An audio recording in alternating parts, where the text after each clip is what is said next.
الحمد لله الحمد لله رب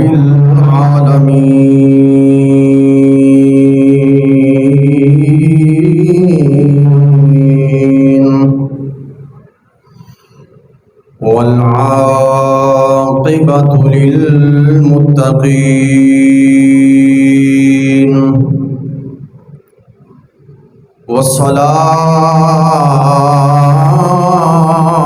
والصلاة والسلام على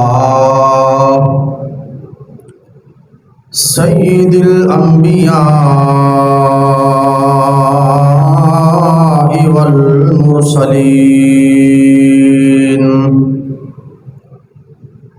أما بعد فقد قال الله تبارك وتعالى في الكلام القديم والفرقان الحميد أعوذ بالله من الشيطان الرجيم بسم الله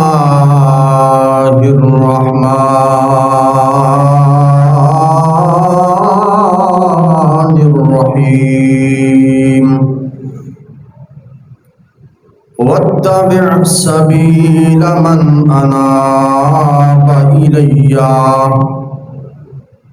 آمنت بالله صدق الله مولانا العظيم وصدق رسوله النبي الكريم الأمين إن الله وملائكته يصلون على النبي يا أيها الذين آمنوا صلوا عليه وسلموا تسليما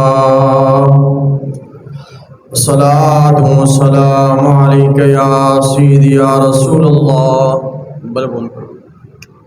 وعلى آلك وأصحابك يا سيدي يا حبيب الله الصلاة والسلام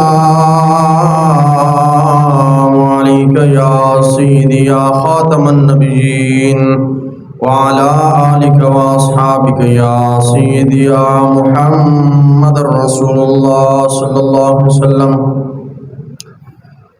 سرور کہوں کے مالکو مولا کہوں تجھے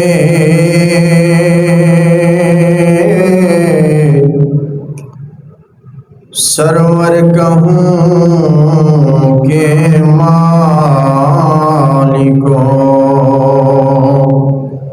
مولا کہوں تجھے باغ خلیل کا گل زیبا کہوں تجھے باغ خلیل کا گل زیبا کہوں تجھے تیرے تو وصف عیب تناہی سے ہے بری حیران میرے شاہ میں کیا کیا کہوں تجھے حیران میرے شاہ میں کیا کیا کہوں تجھے لیکن رضا نے ختم سخن اس پہ کر دیا کہ خالق کا بندہ خلق کا آقا کہوں تجھے خالق کا بندہ خلق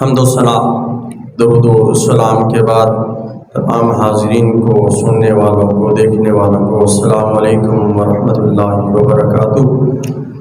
اللہ جل وعلا کا احسان عظیم کہ جس نے ہم سب کو اشرف المخلوقات تخلیق فرمایا، نبی کریم رؤوف الرحیم علیہ تحیت و تسلیم کی امت میں پیدا فرما کر احسان عظیم کے ساتھ سرفراز فرمایا، بلا تاخیر بلا تمہید۔ آپ کے سامنے جو آیت مقدسہ پڑھنے کا شرف حاصل ہوا، ماہ سفر المظفر جاری و ساری اور اختتام پذیر ہو رہا ہے۔ اس ماہ کے اندر جیسا کہ آپ کو پہلے بتایا گیا کہ کافی بڑے اولیاء اللہ ان کے آراس ہوتے ہیں۔ اسی طرح آج کے جمعۃ المبارک کے موضوع میں حضرت امام ربانی حضرت شیخ احمد سرہندی حضرت مجدد الافسانی رحمۃ اللہ تعالی علیہ اور سیدی و سندی حضرت سیدنا امام احمد رضا خان فاضلی بریلوی رحمۃ اللہ تعالی علیہ آپ کی کچھ نہ کچھ باتیں آپ کے سامنے پیش کروں گا۔ اللہ رب العزت نے قرآن مجید فرقان حمید کے اندر ارشاد فرمایا واتبع سبیل من اناب الیہ، کہ اس راستے کی پیروی کرو، اس راستے پر چلو، فاتبع سبیلا، اس راستے پر چلو، اس راستے کی اتباع کرو، من اناب الیہ، کہ جس کا تعلق، جس کا رجحان، جس کی معرفت میری طرف ہو۔ اس راستے پر چلو کہ جس کا تعلق، رجحان، معرفت، جس کا آنا میری طرف ہو، کسی اور راستے پر نہ جانا۔ تو آج ہم جن کا دن منا رہے ہیں اور جن کے گیت گا رہے ہیں، امام ربانی حضرت مجدد الافسانی، جو کہ دوسرے 1000 سال کے مجدد ہیں۔ مجدد وہ ہوتا ہے جو دین کی تجدید کرتا ہے۔ تجدید اس طرح کرتا ہے کہ کچھ عرصے کے بعد اللہ رب العزت کی وحدانیت، رسالت مآب صلی اللہ علیہ وسلم اور دین مصطفیٰ صلی اللہ علیہ وسلم پر کچھ گرد و غبار آ جاتی ہے، لوگ کفر و شرک کی طرف گامزن ہوتے ہیں، تو اللہ کا ولی آ کے اس گرد کو صاف کرتا ہے، وہ لوگوں کو اللہ رب العزت کی معرفت بھی عطا کرتا ہے اور حضور علیہ السلام کی محبت کے جام بھی پلاتا ہے۔ اس کو مجدد کہتے ہیں، اور مجدد ہر 100 سال کے بعد آتا ہے۔ پچھلے 100 سال کے مجدد حضرت سیدنا و سندی حضرت امام احمد رضا خان فاضلی بریلوی رحمۃ اللہ تعالی علیہ گزرے ہیں، اور امام ربانی حضرت مجدد الافسانی رحمۃ اللہ تعالی علیہ آپ کے بارے میں یہ ہے کہ آپ 100 سال کے مجدد نہیں ہیں، بلکہ 1000 سال کے مجدد ہیں، جو آج سے تقریباً 400 سال پہلے تشریف لے کے آئے۔ امام ربانی اور حضرت امام احمد رضا خان فاضلی بریلوی رحمۃ اللہ تعالی علیہ، آپ دونوں کی 2 4 باتیں کر کے آپ انشاءاللہ العزیز آپ کو لطف اندوز کریں گے۔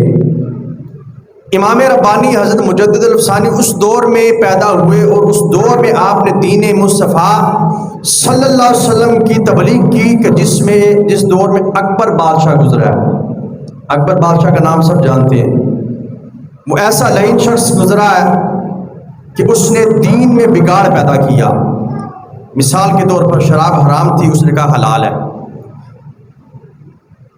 گائے حلال ہے، اس نے کہا جی حرام کر دیں۔ جناب جی قرآن کی جگہ اس نے اپنی کتاب بنانا شروع کر دی۔ اللہ رب العزت کی توحید میں اس نے بگاڑ شروع کر دیا۔ جہاں پر دین محمدی تھا اس جگہ پر اس نے دین اکبری کا نفاذ قائم کر دیا۔ اس دور میں سیدنا حضرت امام ربانی حضرت مجدد الافسانی شیخ احمد سرہندی فاروقی رحمۃ اللہ تعالی علیہ، جو کہ فاروق اعظم کی اولاد ہیں.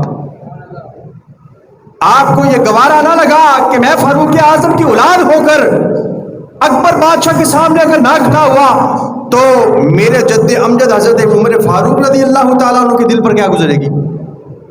امام ربانی حضرت مجدد الافسانی کھڑے ہوئے اور لوگوں کو دین مصطفیٰ کی تبلیغ شروع کر دی. ساتھ کچھ لوگوں کو لے کر گئے اور جب اکبر بادشاہ کو پتا چلا تو اس نے آپ کی راہ میں روڑے اٹکائی اور آپ کو قیدی کر لیا. اس کے بعد جا بجا چلتے چلتے اکبری دین کو ختم کر دیا گیا. جس وقت وہ مرنے لگا اس سے پہلے اس نے ایک شاندار قسم کی دعوت کی اور اس کے اوپر لکھا خیمہ اکبری، اور دوسری جگہ پر اس نے ایک چھوٹا سا تمبو لگا دیا جس پر اس نے لکھا خیمہ محمدی. حضور علیہ السلام کی توہین کی اس نے، آقا علیہ السلام کے لنگر کی توہین کی. تو حضرت امام ربانی مجدد الافسانی نے دیکھا کہ لوگ جا بجا اس کی کناتوں کی طرف جا رہے ہیں، اس کی دعوت کی طرف جا رہے ہیں. امام ربانی حضرت مجدد الافسانی کس جگہ پر بیٹھے؟ جہاں پر خیمہ محمدی لگا ہوا تھا. اپنے لوگوں کو ساتھ لے کر بیٹھ گئے اور لوگوں نے کہا حضور یہ کیا دیکھ رہے ہیں ہم؟ لوگ اس طرف جا رہے ہیں اور ادھر مرغ مسلم چل رہے ہیں، ہر قسم کا شباب و کباب چل رہا ہے، اور جس جگہ پر خیمہ محمدی نصب تھا اس جگہ پر گرم پانی اور پرانے روٹی کے ٹکڑے پڑے ہوئے. امام ربانی نے فرمایا ابھی دیکھنا کیا معاملہ ہوتا. آپ نے ایک چیز کے ساتھ گھیراؤ کر لیا، جس کو ہم پنجابی میں کہتے ہیں کڑا لگا لیا. گھیراؤ کر لیا، حصار باندھ لیا، اس کے اندر خود بھی بیٹھ گئے اور اپنے ساتھیوں کو بھی بٹھا لیا، اپنے مریدین کو بٹھا لیا اور فرمایا اس سے باہر نہ جانا، اگر باہر گئے تو مر جاؤ گے، ختم ہو جاؤ گے، برباد ہو جاؤ گے. اللہ رب العزت کی بارگاہ میں دعا کی، ادھر سے اندھیری شروع ہو گئی. ان کے مرغ مسلم اڑ گئے، ان کی تمبو کناتیں اڑ گئیں. اکبر بادشاہ بھاگا اپنے محل کی طرف تو زمین پر جو میخیں نصب کی تھی وہ زمین سے نکلی، اس کے دماغ سے آر پار ہو گئی، مر گیا، واصل جہنم ہو گیا. اسی طرح اس کا بیٹا جہانگیر نکلا، اس نے بھی یہی کام شروع کر دیا. تو حضرت امام ربانی مجدد الافسانی کو پتا چلا، آپ نے پھر یہی کام کیا، پھر اس کو سمجھایا. تو جہانگیر نے کہا کہ میرے سامنے آپ اپنا سر جھکا دو، اپنا سر جھکا دو. آپ نے فرمایا یہ سر در مصطفیٰ پر جھک گیا ہے، یہ سر اللہ کی بارگاہ میں جھک گیا ہے، اس سر کو جھکنے کے لیے کوئی اور جگہ میسر نہیں ہے. امام ربانی ان کے بارے میں علامہ محمد اقبال نے فرمایا کہ سر نہ جھکا جس کا جہانگیر کے سامنے، کہ آپ کا سر جہانگیر کے سامنے نہیں جھکا، اور ان کی وجہ سے یہ لوگوں کے دلوں میں محبت مصطفیٰ صلی اللہ علیہ وسلم کی گرمی جگمگا رہی ہے. آپ نے اس کو دعوت دی، اس نے کہا میرے سامنے سر جھکا دو. آپ نے فرمایا نہیں. اس نے کھڑکی بنا دی کہ جب مجدد الافسانی ادھر سے اندر آئے گا تو سب سے پہلے اپنا سر جھکائے گا، اس کے بعد اندر آئے گا. آپ نے یہ معاملہ دیکھا تو امام ربانی حضرت مجدد الافسانی نے جب یہ معاملہ دیکھا تو سب سے پہلے اپنا پاؤں اندر رکھا اور پاؤں اندر رکھ کے اس کو بتا دیا کہ یہ تیری کھڑکی بنانا اور یہ تیری تاج و تخت، یہ تیری سلطنت، یہ میرے پاؤں کی دھول ہے. آپ کو قید کر لیا گیا. قید کرنے کے باوجود اندر آپ نے دین مصطفیٰ کی تبلیغ شروع کر دی. جو ڈاکو آیا تھا وہ جب باہر نکلا عالم دین بن کے نکلا، جو چور آیا تھا اندر آیا چور تھا، باہر نکلا تو عالم دین بن کے نکلا. اندر آیا زانی تھا، باہر نکلا اللہ کی بارگاہ میں توبہ کر کے اللہ رب العزت کا برگزیدہ بندہ بن کے نکلا. جو جس معاملے میں آیا تھا، جو جس جرم میں آیا تھا، جس وقت واپس نکلا تو اللہ کا ولی بن کے نکلا. تو آپ کو یہ اس دین کا تبلیغ کرنے کا ثمرہ کیا ملا؟ جب اس کے بعد اس کا بیٹا اورنگزیب عالمگیر آیا، شاہ جہاں آیا، ان دونوں کو بھی اللہ نے کل ذکر بارگاہ میں توبہ کر لی اور ایک اعلیٰ درجے کے اللہ کے ولی گزرے. آج بھی اورنگزیب عالمگیر کا مقبرہ قائم ہے، آج بھی شاہ جہاں کا مقبرہ قائم ہے.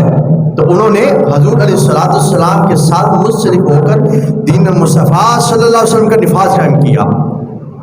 جس وقت اورنگزیب عالمگیر تخت نشین ہوا تو اس وقت کے تقریباً 88 کروڑ کا موروں کے پروں کا وہ تخت بنایا گیا. اس وقت کے، آج سے 400 سال پہلے کی بات. جس وقت وہ تخت نشین ہوا تو اس نے کہا کہ مجھے وضو کرواؤ تاکہ میں ادھر کھڑے ہو کر اللہ کی بارگاہ میں 2 نفل ادا کروں.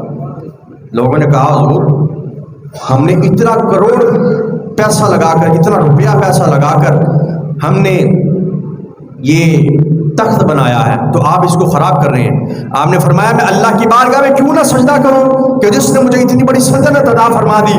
اگر میں پہلے بیٹھ گیا میرے دل میں فرعون اور نمرود کی طرح بھی حکمرانی قائم ہو جائے گی. تو وہ حضرت امام ربانی حضرت مجدد الافسانی رحمۃ اللہ تعالی علیہ جنہوں نے توحید پر بڑا کام کیا. آپ کے ایک مرید گزرے ہیں، وہ بتاتے ہیں کہ امام ربانی مجدد الافسانی جس مصلی پر نماز پڑھتے تھے وہ کھجور کے تنوں کا بنا ہوا تھا، چھال کا بنا ہوا تھا، اور جس جگہ پر سجدہ کرتے تھے وہ ذرا سخت، وہ ذرا نرم تھی، تو اس کے اوپر انہوں نے، آپ کے مریدوں نے ٹاڑ کا تھوڑا سا ٹکڑا کاٹ کر اس کو پیبند لگائے، اس کو سی دیا تاکہ یہ جگہ تھوڑی سخت ہو جائے اور سجدے کے قابل ہو جائے. آپ نماز پڑھتے، جس وقت وہ میلا ہو گیا تو آپ کے مریدوں نے اتار دیا اور اس کی جگہ پر نیا لگا دیا. جس وقت وہ فرماتے ہیں، وہ آپ کے مرید فرماتے ہیں کہ جس وقت میں نے دیکھا کہ انہوں نے اتار دی، وہ جلدی جلدی پکڑ کے میں نے اپنی دستار میں رکھ لیا. اپنی دستار کے اندر جس وقت رکھا، فرماتے ہیں کہ میں گھر گیا، مجھے دستار اتارنا یاد نہ رہی، ویسے ہی سو گیا. میں سویا اور دل کا مقدر جاگ پڑا. ادھر سے میں سویا ہوں، وہ ٹکڑا جس کے اوپر امام ربانی مجدد الافسانی سر ٹیکتے تھے، نماز پڑھتے تھے، اس ٹکڑے کو جب میں نے دستار میں رکھا میں سو گیا، مقدر جاگ پڑا. اس ٹکڑے کی برکت سے اللہ رب العزت نے اسی رات مجھے 12 مرتبہ حضور کا دیدار نصیب فرمایا. وہ امام ربانی مجدد الافسانی، آپ کی کیا شان ہے. اور اللہ رب العزت کی توحید پر آپ نے بڑا کام کیا. انبیاء اور رسولوں کے بعد تاریخ کی کتابیں اٹھا کر دیکھیں، انبیاء اور رسولوں کے بعد اگر کسی نے توحید پر کام کیا ہے وہ حضرت امام ربانی مجدد الافسانی. اور آج سے 100 سال پہلے جب انگریزوں نے اپنے قسم کے مولوی تیار کر لیے، اپنے قسم کے گنڈے تیار کر لیے اور مسلمانوں کے دلوں سے حضور علیہ السلام کی محبت کی شمع کو نکالنا چاہا، تو اللہ رب العزت حضرت امام ربانی کے بعد حضرت امام احمد رضا خان فاضلی بریلوی کو بھیج دیا اور آپ نے لوگوں کے دلوں میں حضور علیہ السلام کی محبت کو نصب کیا. فرماتے ہیں کہ لوگوں نے جا بجا پر اعتراض شروع کر دیے، لیکن آپ ڈٹ کر ان کا مقابلہ کرتے. آپ نے فرمایا اگر تم نے حضور علیہ السلام کو گالی دی تو میں اس کا بطور تحریر بھی جواب دوں گا، نثر میں بھی جواب دوں گا، نظم میں بھی جواب دوں گا، تقریری انداز میں بھی جواب دوں گا، جس طرح تمہاری بولی ہوگی. اگر تم نے نثر میں لکھ کر حضور علیہ السلام کی گستاخی کی میں نثر میں جواب دوں گا، اگر نظم میں حضور علیہ السلام کی گستاخی کی میں نظم میں جواب دوں گا، اگر حضور علیہ السلام کی گستاخی تم نے تقریری انداز میں دی تو میں لوگوں کے سامنے جلد سے کام کروں گا اور تمہارے پر خچے اڑا دوں گا. حضرت امام احمد رضا خان فاضل بریلوی رحمۃ اللہ تعالی علیہ بہت بڑی شخصیت گزرے جن کی وجہ سے ہم اہل سنت و جماعت کہلاتے ہیں. فرماتے ہیں کہ آپ رضی اللہ تعالیٰ عنہ ایک مرتبہ حج کے سلسلہ میں گئے، اس کے بعد حضور علیہ السلام کی بارگاہ میں حاضر ہوئے اور آقا علیہ السلام کی بارگاہ میں معاذ شریف کے سامنے کھڑے ہیں اور آقا علیہ السلام کی بارگاہ میں عرض کرتے ہیں یا رسول اللہ کا بھی دیدار بھی نصیب کروا دیں. آپ وہ شخصیت ہے کہ جو ہر وقت حضور کی حضوری میں رہتے تھے، ہر وقت حضور علیہ السلام کا دیدار رہتا تھا، لیکن جس وقت آقا علیہ السلام کے مزار اقدس کے سامنے حضور کا دیدار کرنا اس کی بات الگ ہے، اس کا مزہ ہی الگ ہے، اس کا لطف، اس کا سوز ہی الگ ہے. سیدی اعلیٰ حضرت امام المرتبت پروانہ شمع رسالت کشتہ عشق و محبت امام احمد رضا خان فاضل بریلوی رحمۃ اللہ تعالی علیہ حج کے سلسلے میں گئے. اس کے بعد آقا علیہ الصلوۃ والسلام کی بارگاہ میں حاضر ہوئے. عرض کی یا رسول اللہ صلی اللہ علیہ وسلم کبھی دیدار بھی نصیب ہو. جس وقت حضور علیہ الصلوۃ والسلام کی بارگاہ میں حاضر ہوئے, اعلیٰ حضرت فرماتے ہیں جب آقا علیہ الصلوۃ والسلام کی بارگاہ میں حاضر ہوا, آقا علیہ الصلوۃ والسلام کی بارگاہ سے یہ پیغام آیا, اے لوگوں پیچھے ہٹ جاؤ, اعلیٰ حضرت امام محمد رضا خان آگے آ جا, آگے آ تاکہ میں تجھے اپنا دیدار نصیب کروں. ادھر ہی بیٹھ کر اعلیٰ حضرت امام المرتبت پروانہ شمع رسالت امام احمد رضا خان فاضل بریلوی رحمۃ اللہ تعالی علیہ نے یہ اشعار لکھ دیے کہ تو زندہ ہے واللہ, تو زندہ ہے واللہ, تو زندہ ہے واللہ, تو زندہ ہے واللہ. مل کے پڑھو, تو زندہ ہے واللہ, تو زندہ ہے واللہ. میری چشم عالم سے چھپ جانے والے. حضور کا اگر دیدار کرنا ہے تو اس سے پہلے وہ آنکھ بھی لانی پڑے گی جو حیا سے پاک ہو, جو حیا سے پاک ہو. جس آنکھ کے اندر حیا ہوگی اس آنکھ کو حضور کا دیدار ہوگا. ہمیں کیوں نہیں دیدار ہوتا؟ ہماری آنکھوں کے اندر حیا نہیں, ہم بے حیا بن چکے ہیں. حضور نے فرمایا الحیاء لا یأتی الا بخیر, حیا ساری کی ساری بھلائی ہے. حیا تو بھلائی لے کر آتی ہے. بھلائی تب ملے گی جب حضور کا دیدار نصیب ہوگا. اور حضور کا دیدار کس وقت نصیب ہوگا؟ جس وقت ہماری آنکھوں کے اندر حیا ہوگی. اگر ہماری آنکھوں کے اندر حیا نہیں ہے تو اس وقت ہمیں دیدار کہاں نصیب ہوگا؟ آپ فرماتے تو زندہ ہے واللہ, تو زندہ ہے واللہ, تو زندہ ہے, پڑھو نال پڑھو, تو زندہ ہے واللہ, تو زندہ ہے واللہ, تو زندہ ہے واللہ. زور لگا لو, کوئی نہیں. حضور کی بارگاہ میں تہاڈا نام بھی لکھا جائے گا. ہر جمعرات کو یا ہر جمعے کے حضور کی بارگاہ میں نامہ اعمال پیش ہوتے ہیں. حضور دیکھتے ہیں کہ کس نے میرے لیے کیا کیا, کس نے اچھا کام کیا, کس نے برا کام کیا.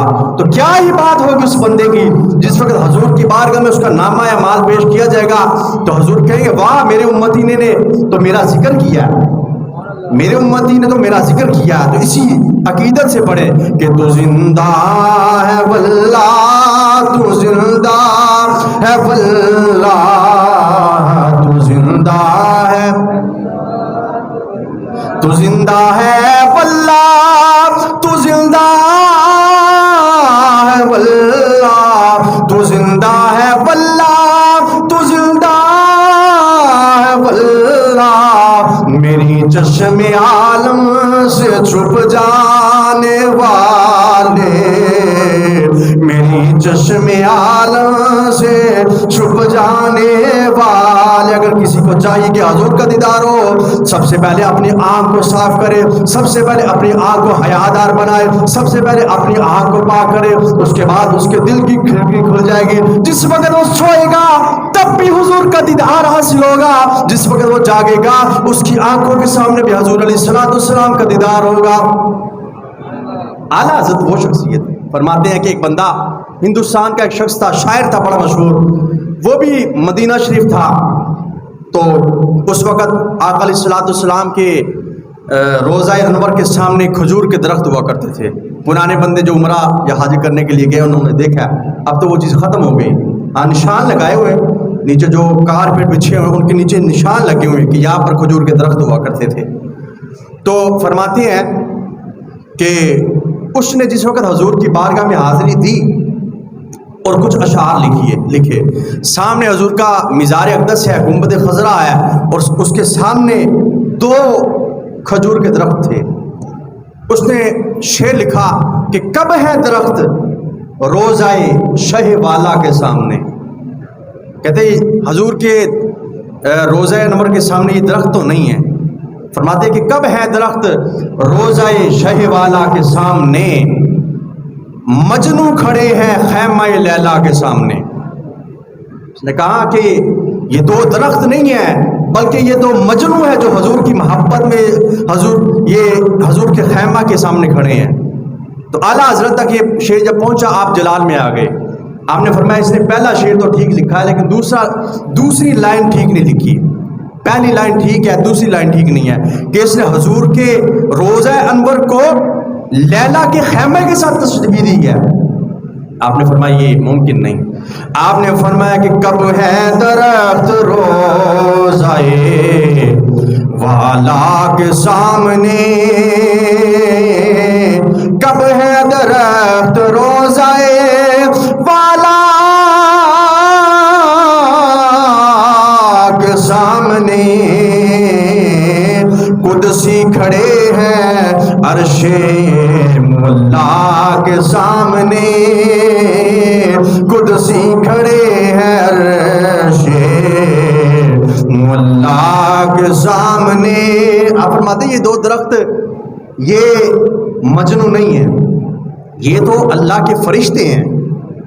کیوں؟ حضور نے فرمایا کہ آقا علیہ الصلوۃ والسلام کی بارگاہ وہ ہے کہ 70,000 فرشتہ صبح آتا ہے حاضری دیتا ہے, اور 70,000 فرشتہ شام کو حضور کی بارگاہ میں حاضری دیتا ہے. جس کی ایک مرتبہ باری آ گئی اس کے بعد دوبارہ اس کی قیامت تک باری نہیں آئے گی. قیامت آ جائے گی لیکن فرشتوں کا ہجوم آتا جاتا رہے گا, آتا جاتا رہے گا.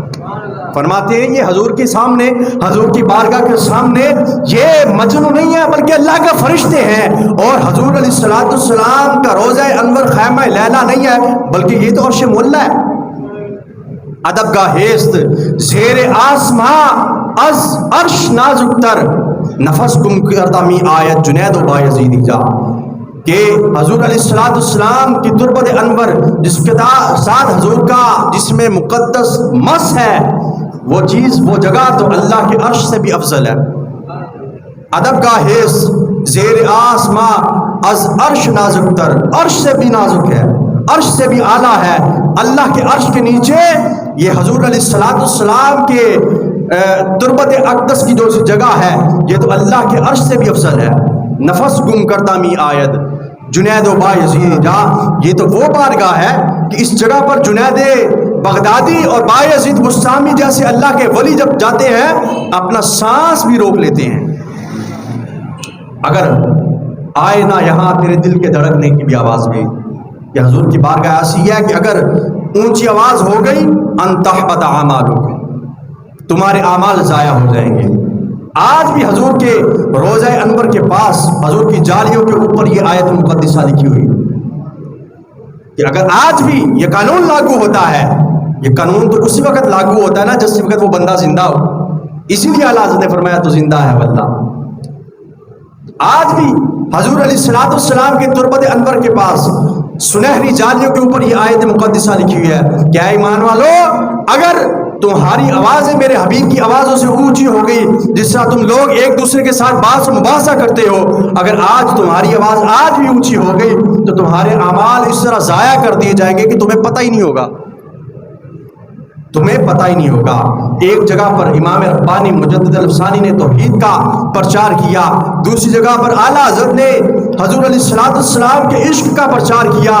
جس وقت توحید اور رسالت مل گئی تو اس وقت بندہ کامل ایمان والا بن گیا. توحید اور رسالت جس وقت مل گئی, لا الہ الا اللہ توحید ہے, محمد الرسول اللہ رسالت ہے. جس وقت توحید اور رسالت مل جاتی ہے اس وقت بندہ مسلمان ہوتا ہے. لیکن جس وقت اس نے دل کے ساتھ, اس بندے نے دل کے ساتھ اس کا اقرار کر لیا, جس کے دل کے ساتھ اس نے اپنا سر تسلیم خم کر لیا, تو اس وقت وہ بندہ کامل ایمان والا بن جاتا ہے. اور جس وقت کامل ایمان والا بن جاتا ہے تو اللہ تعالیٰ کا وہ برگزیدہ بندہ بن جاتا ہے. اور جس وقت اللہ کا برگزیدہ بندہ بن جاتا ہے تو اللہ کا ولی بن جاتا ہے, اللہ کا دوست بن جاتا ہے, اللہ کا یار بن جاتا ہے. لوگ اس سے مدد طلب کرتے ہیں, لوگ اس کے ساتھ جا کر اپنے دکھ اور درد بانٹتے ہیں اور ان سے اس کا مداوع حاصل کرتے ہیں. تو اعلیٰ حضرت نے ہمیں دین مصطفیٰ کا بڑا علم دیا, حضور علیہ الصلوۃ والسلام کی محبت کا بڑا علم دیا. آج دنیا میں اہل سنت و جماعت کے جتنے بھی علماء کرام ہیں ان سب کے وہ استاد ہیں, علماء کے استاد ہیں, علماء کے آقا ہیں. آپ نے دین مصطفیٰ کا اتنا کام کیا کہ 14 سال کی عمر میں مفتی کی مسند پر بیٹھ گئے. 14 سال کی عمر میں بچے کو ہوش نہیں ہوتا. 14 سال کی عمر میں انہوں نے کیا کیا, 14 سال کی عمر میں فتویٰ لکھ کر دیا کرتے تھے. جو 40 سال 50 سال لگ جاتے ہیں فتویٰ دینے کو، تو آپ نے 14 سال کی عمر میں، تو معلوم ہوا کہ یہ کوئی عام بندہ نہیں ہے، یہ اللہ کا کامل ولی گزرا ہے، یہ اللہ کا دوست گزرا ہے، یہ اللہ کا یار گزرا ہے، یہ اللہ کی معیت اختیار کرنے والا ہے، ہر وقت حضور علیہ السلام کی صحبت اختیار کرنے والا ہے۔ امام ربانی مجدد الافسانی کے بارے میں آخری بات کر کے اجازت چاہوں گا۔ امام ربانی مجدد الافسانی کے بارے میں یہ لکھا ہوا ہے کہ آج بھی ان کی یہ ڈیوٹی ہے کہ وہ حضور علیہ السلام کی کچہری میں حاضر ہوتے ہیں، اور آپ کی ڈیوٹی یہ ہے کہ آپ حضور علیہ السلام کے پیچھے کھڑے ہو کے حضور کو پنکھا چلتے ہیں۔ امام ربانی ایسی شخصیت ہے کہ آج بھی ان کی یہ ڈیوٹی ہے کہ حضور کی کچہری میں، حضور علیہ السلام کی بارگاہ میں جب وہ حاضری دیتے ہیں، اور ان کی ہر وقت یہ ڈیوٹی معمول میں رہتی ہے کہ آپ حضور علیہ السلام کے پیچھے کھڑے ہو کے پنکھا چلتے ہیں۔ وہ امام ربانی اور وہ امام احمد رضا خان فاضل بریلوی، اللہ تعالیٰ سے دعا ہے کہ اللہ رب العزت ہمیں ان دونوں کے نقش قدم پر چلنے کی توفیق عطا فرمائے۔ توحید کو اس طرح تھامو کہ لوگ تمہاری مثالیں دیں، اور رسالت مآب صلی اللہ علیہ وسلم کی محبت اپنے دلوں میں اس طرح جگا لو کہ لوگ تمہاری مثالیں دیں۔ وآخر دعوانا ان الحمد للہ رب العالمین۔